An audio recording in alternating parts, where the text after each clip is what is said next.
collected data from both.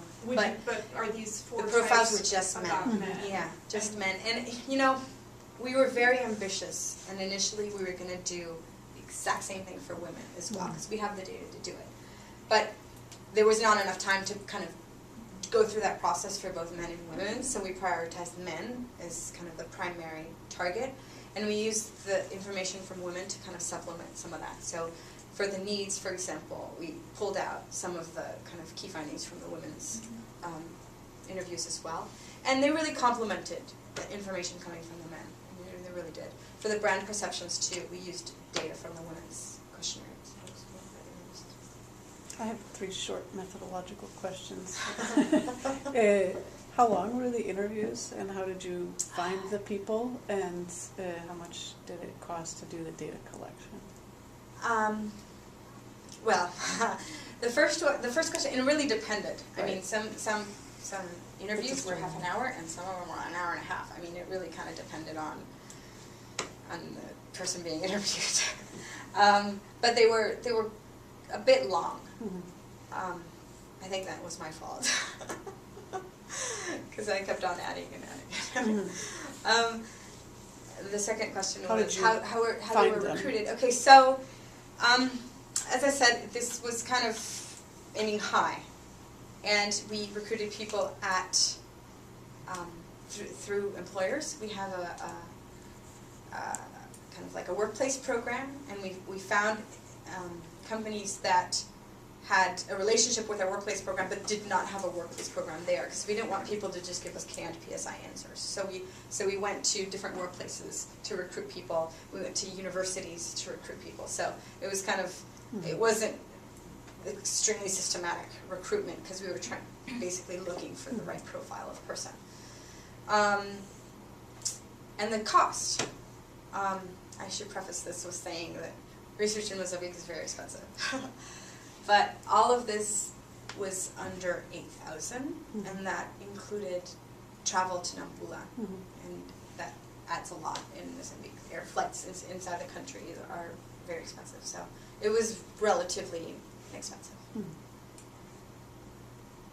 For clarification, this Prudence condom is distinct from the PSI Prudence brand. Yeah, because this is the DKT's Prudence condom.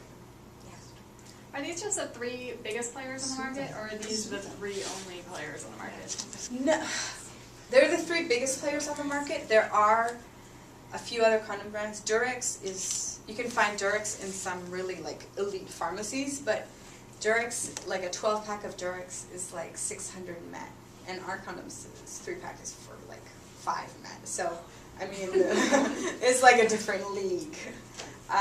There are some other brands, and we actually did the activity with some other brands, but nobody really knew them.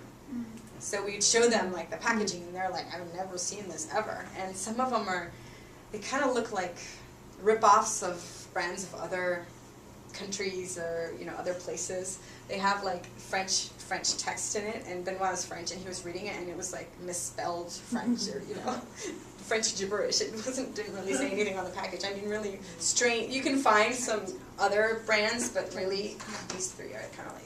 Yeah, I guess I'm surprised at what didn't come out in the weaknesses. It might be because of the group of people is mostly from urban areas, but what came out for, it sounds like Jeito, was that you had widespread availability, but that didn't seem to be a limiting factor or a weakness in the other 2 brands. Yeah, I mean, we're definitely, Prudence is really gaining more ground. I mean, they've only been in country for a year and a half now. So they're really new on the market, but they've really achieved a lot of coverage, we think. I mean, there's really no data verifying that at this point. In Kama Sutra is really urban higher end. Yeah. So it's not going to be everywhere like we are.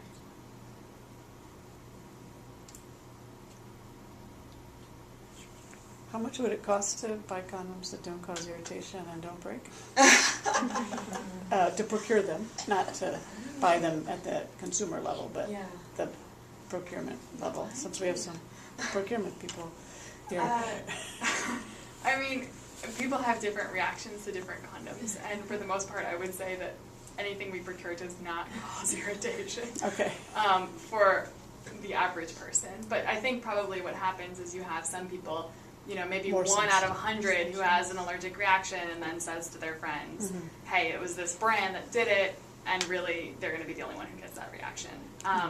We are, in terms of some of the smell issues, you might have seen that in any place where, 3 years down the line, you smell the condom, you open it up, and it smells like a burning tire.